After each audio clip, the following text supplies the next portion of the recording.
Halo semuanya, Bapak Guru hebat. Di sini saya ingin berbagi tentang bagaimana menggunakan Google Classroom sebagai suatu alternatif atau suatu pilihan Bapak Ibu sebagai teknik atau cara memberikan pembelajaran melalui kelas virtual atau classroom atau Google Classroom pada pandemi seperti sekarang ini.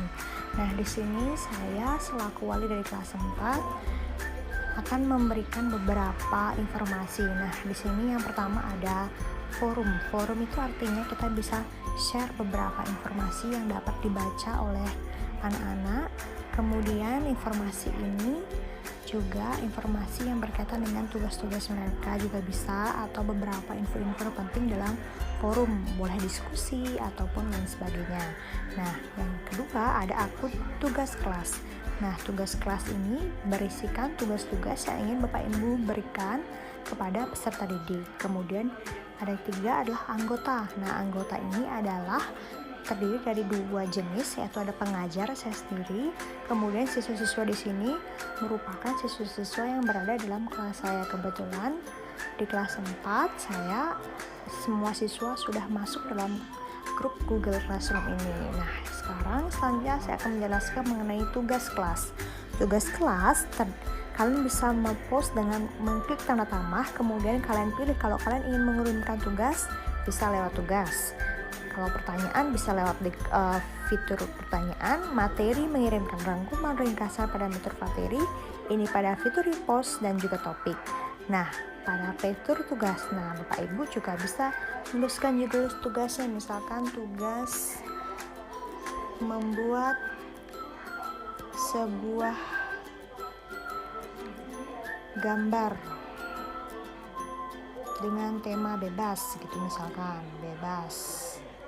Kemudian petunjuknya kalian bisa isi anak-anak silakan membuat gambar dengan tema bebas, kemudian diwarnai dan hasilnya silakan difoto dan dikirim pada kantong tugas kalian.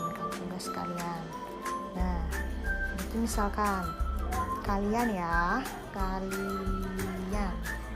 Nah, kalau saya biasanya mengirimkan tugas ini saya isikan variasi dengan kalian bisa membuat pantun, membuat puisi agar anak-anak termotivasi dengan bisa membaca tugas yang kalian berikan. Tidak hanya sekedar anak dikerjakan buku halaman sekian, tapi kalian bisa mengemasnya dengan memberikan satu kata-kata puisi, selamat pagi, semangat pagi anak-anak, dan lain sebagainya. Nah, kemudian kalian bisa isi poinnya berapa, misalkan kalau dia betul semua dapat 100, atau kalian bisa atur sendiri batas waktunya, boleh isi topik boleh. Kemudian nah ini ada tanda kacip atau peniti seperti tanda attachment atau menambahkan apa yang ingin kalian ini. Kalau kalian mau isi gambar tinggal taruh di drive. Kalau kalian mau menyisipkan link YouTube ataupun kalian nyari video-video yang ingin kalian sisipkan, boleh taruh di link. Misalkan kalian ingin menampilkan file berupa foto, video, kalian bisa gunakan beberapa fitur pilihan ini. Kemudian kalian tinggal send, klik pada tanda setelah peniti ini, tanda send, atau kalian juga bisa membuat dengan jadwalkan. Jadwalkan ini artinya kalian bisa menentukan kapan dan jam berapa tugas ini akan terbit di masing-masing Google Classroom pada akun anak-anak.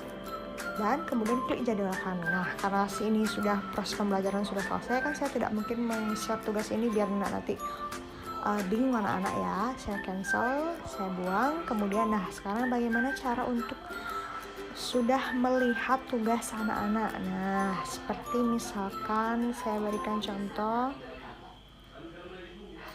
Nah, ini.